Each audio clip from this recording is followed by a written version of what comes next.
హైదరాబాద్ సహా దేశంలోని 7 ప్రధాన నగరాలలో ఇళ్ల అమ్మకాలు పడిపోవడం రియల్ ఎస్టేట్ రంగాన్ని కలవరపెడుతుంది. రియల్ ఎస్టేట్ కన్సల్టెన్సీ సంస్థ అనరాక్ విడుదల చేసిన తాజా నివేదిక రియల్టర్ల గుండెల్లో గుబులు రేపుతుంది. హైదరాబాద్లో గత ఏడాది ఇళ్ల అమ్మకాలతో పోలిస్తే 27% తగ్గుదల కనిపిస్తుంది. ఈ రేంజ్లో రియల్ రంగం క్షీణించడానికి గల కారణాలు ఏంటి? గడిచిన 5-6 ఏళ్లుగా హైదరాబాద్ పరిసర ప్రాంతాల్లో ఎక్కడ చూసినా కొత్త వెంచర్లు, గృహ ప్రవేశాలతో కళకళలాడింది. అయితే ఇప్పుడు సీన్ రివర్స్ అయింది. కొత్త ఇళ్ల కొనుగోళ్లు భారీగా తగ్గాయి. రియల్ ఎస్టేట్, కన్స్ట్రక్షన్ రంగంతో ముడిపడిన వ్యాపారాలు నత్తనడకన సాగుతున్నాయి.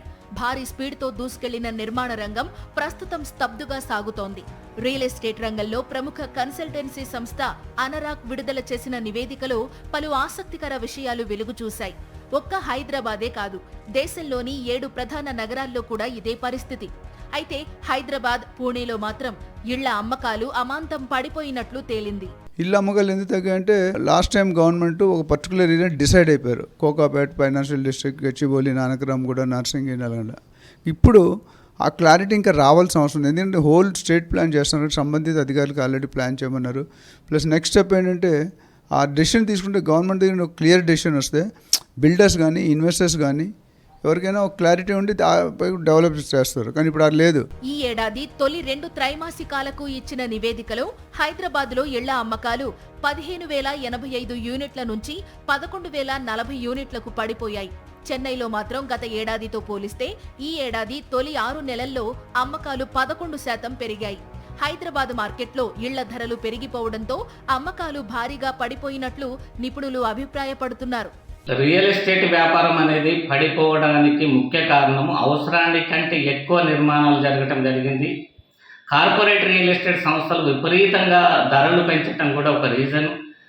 ప్రతి వ్యాపారం కూడా ప్రస్తుతం తెలంగాణలో ఎక్కువగా జరగలేకపోవటం, గెస్టెడ్ ఆఫీసర్స్ లాంటి వాళ్ళు, ఐఏఎస్లు, ఐపీఎస్ లాంటి వాళ్ళు కూడా హైదరాబాద్ నగరంలో ఇల్లు కొనుక్కోలేనంత రేట్లు పెంచటం కూడా రియల్ ఎస్టేట్ వ్యాపారం పడిపోవడానికి ఒక కారణంగా మనం చెప్పవచ్చు.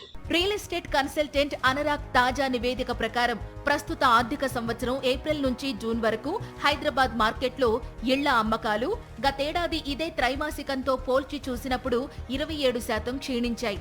ఇదే కాలంలో ఇళ్ల ధరలు సగటున 11% పెరిగాయి. హైదరాబాద్తో పాటు Delhi NCR, Mumbai metropolitan region, Bengaluru, Pune, Kolkata పట్టణాల్లో ఇళ్ల అమ్మకాలు పడిపోగా ఒక్క చెన్నైలో మాత్రం పెరిగాయి.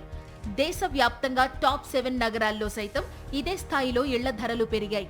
దేశంలోని ముఖ్య పట్టణాల్లో గతేడాది ఇదే కాలంలో 1,20,335 యూనిట్లు అమ్ముడుపోగా ఇప్పుడది 96,285 యూనిట్లకు పరిమితమైంది. హైదరాబాద్లో గడిచిన 5 ఏళ్లలో రియల్ ఎస్టేట్ రంగం ఆకాశాన్ని తాకడంతో హైదరాబాద్, రంగారెడ్డి జిల్లాల శివారుల్లో భూములు ఉన్నవారు రాత్రికి రాత్రి కోటీశ్వరులయ్యారు. ఎక్కడ చూసినా వెంచర్లే కనిపించాయి. దీంతో నిర్మాణ రంగానికి అనుబంధంగా ఉన్న ఇతర రంగాలన్నీ దూసుకుపోయాయి. అప్పుడు ఫుల్ బిజీగా గడిపిన వ్యాపారులు ఇప్పుడు ఆ స్థాయిలో వ్యాపారాలు జరగట్లేదంటున్నారు. ఈ ఏడాది చివరి నాటికి ఇళ్ల అమ్మకాల్లో వృద్ధి కనిపిస్తుందని రియల్ ఎస్టేట్ నిపుణులు ఆశపడుతున్నారు.